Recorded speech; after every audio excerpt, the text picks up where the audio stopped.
de 1 jusqu'au verset 30. Moïse étendit sa main sur la mer, et l'Éternel refoula la mer par un vent d'Orient, qui souffla avec impétuosité toute la nuit. Il mit la mer à sec et les eaux se fondirent. Les enfants d'Israël entrèrent au milieu de la mer à sec, et les eaux formaient comme une muraille à leur droite et à leur gauche. Les Égyptiens les poursuivirent, et tous les chevaux de Pharaon, ses chars et ses cavaliers entrèrent après eux au milieu de la mer. À la veille du matin, l'Éternel, de la colonne de feu et de nuée, regarda le camp des Égyptiens et mit en désordre le camp des Égyptiens. Il ôta les roues de leurs chars et en rendit la marche difficile. Les Égyptiens dirent alors: fuyons devant Israël, car l'Éternel combat pour lui contre les Égyptiens. L'Éternel dit à Moïse: étends ta main sur la mer, et les eaux reviendront sur les Égyptiens, sur leurs chars et sur leurs cavaliers. Moïse étendit sa main sur la mer, et vers le matin, la mer reprit son impétuosité, et les Égyptiens s'enfuirent à son approche. Mais l'Éternel précipita les Égyptiens au milieu de la mer.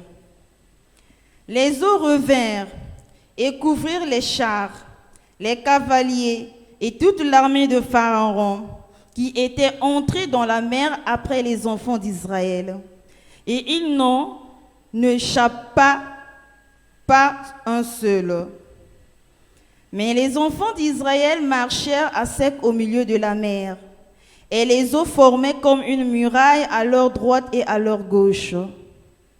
En ce jour, l'Éternel délivra Israël de la main des Égyptiens. Et Israël vit sur le rivage de la mer les Égyptiens qui étaient morts. Amen. Amen.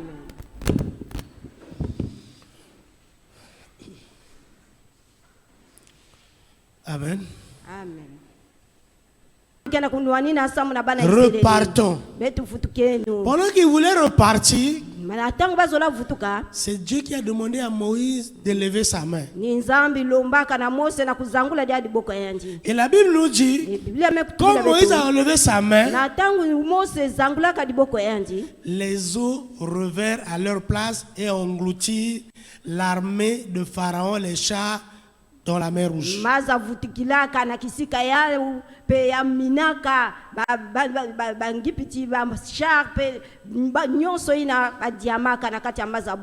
Amen. Amen. Pour quitter l'Égypte et aller en Israël, dans le pays de Canaan, il y avait une route plus facile.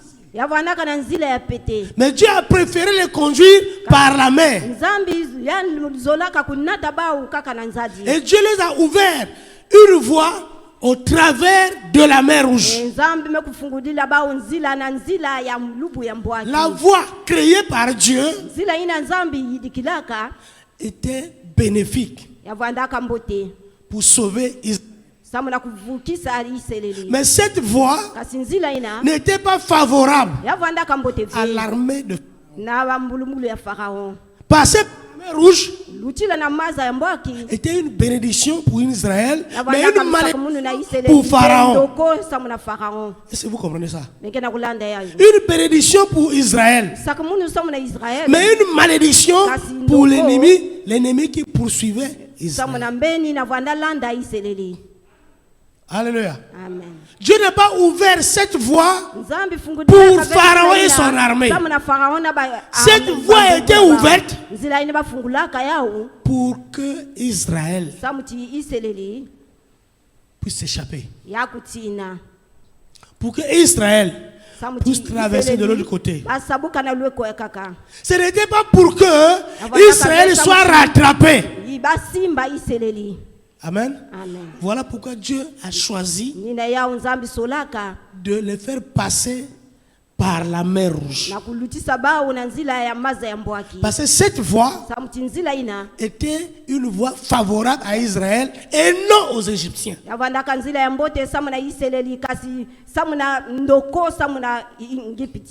La route à traverser était une route pour la gloire de Dieu. Pour Israël.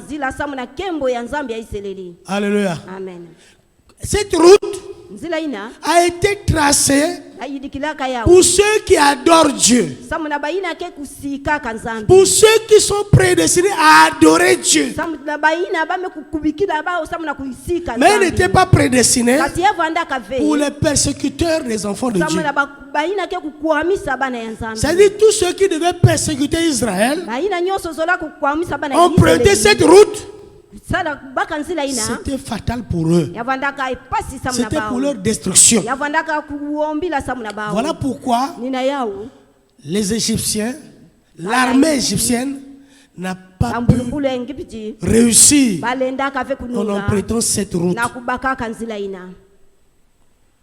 Dans ta vie aussi, Dieu va utiliser plusieurs routes pour t'amener au succès. Dieu peut utiliser plusieurs routes pour t'amener au succès. Et cette route qui va t'amener au succès, assurément, elle ne va pas te plaire. Elle ne va pas te plaire. Parce que quand le peuple d'Israël s'est retrouvé devant la mer Rouge, le peuple a murmuré contre Moïse. Le peuple a boudé contre Moïse. Le peuple s'est lamenté. L'armée de Pharaon derrière.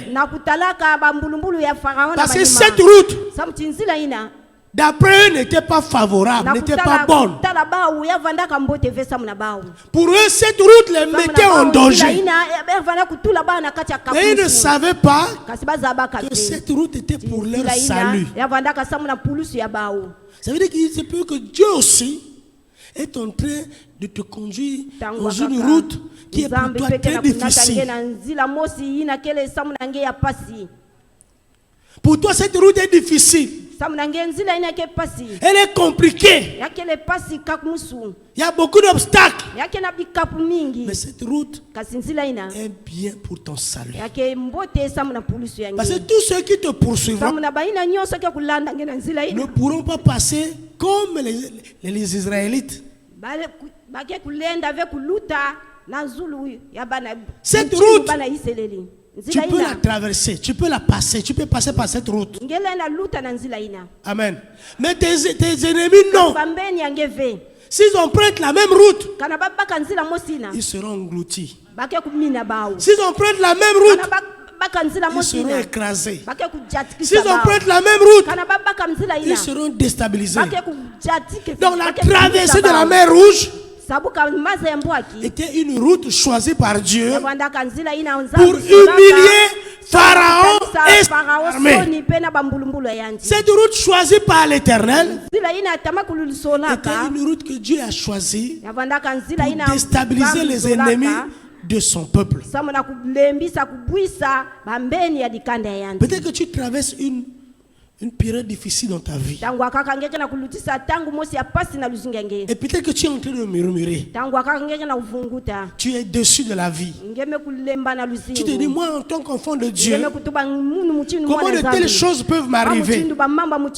En tant qu'enfant de Dieu, pourquoi de telles situations m'arrivent? Pourquoi pourtant je sers Dieu? Je marche dans la justice. Je crains Dieu. Mais oui, c'est la voie que Dieu a choisie pour ton salut. Elle est difficile. Elle est compliquée, mais c'est la voie que Dieu a choisie pour ton salut. Cette voie a été tracée uniquement pour toi. Cette voie a été tracée pour que tes ennemis ne puissent pas réussir leur coup. Alléluia. Amen. Pharaon a voulu réussir son coup en les poursuivant. S'ils avaient pris la route du désert, sont passés par la mer Rouge, Pharaon allait peut-être les rattraper. Alléluia. Amen. Mais Pharaon n'avait pas l'équipement adapté pour affronter la mer Rouge. Dieu a amené l'armée de Pharaon dans un terrain que Pharaon ni son armée ne maîtrisaient pas.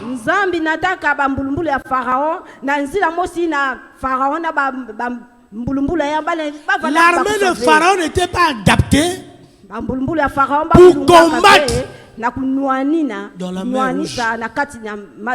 Mais l'armée de Pharaon était adaptée, bien entraînée pour combattre dans le désert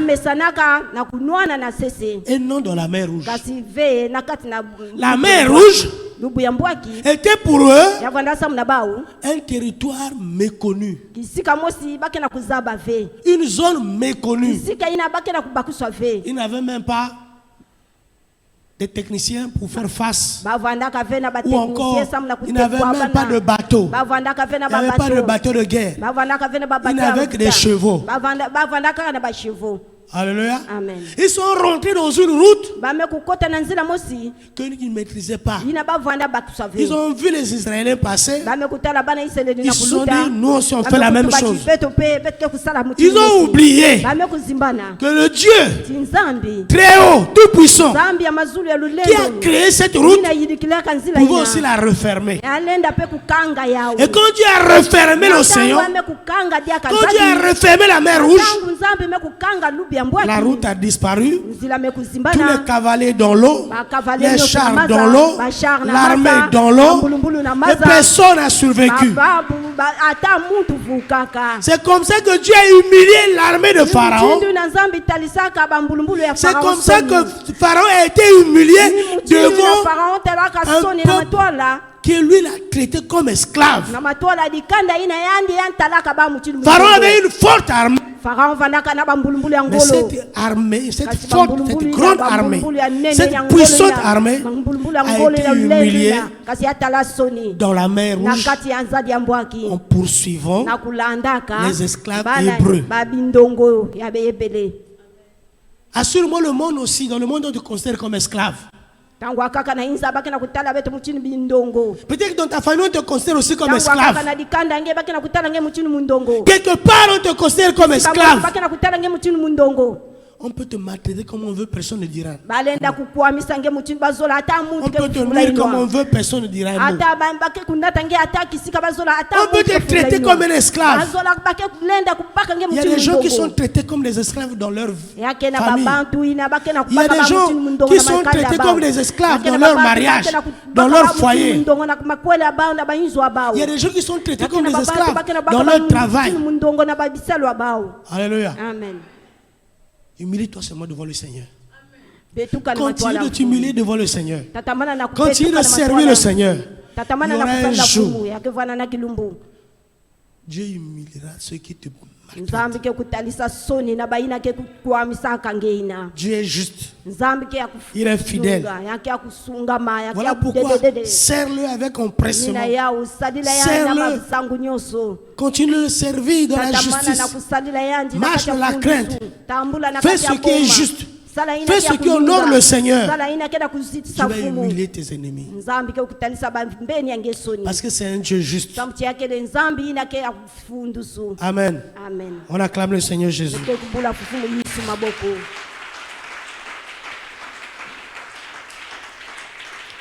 Nous allons mettre debout, nous allons prier le Seigneur.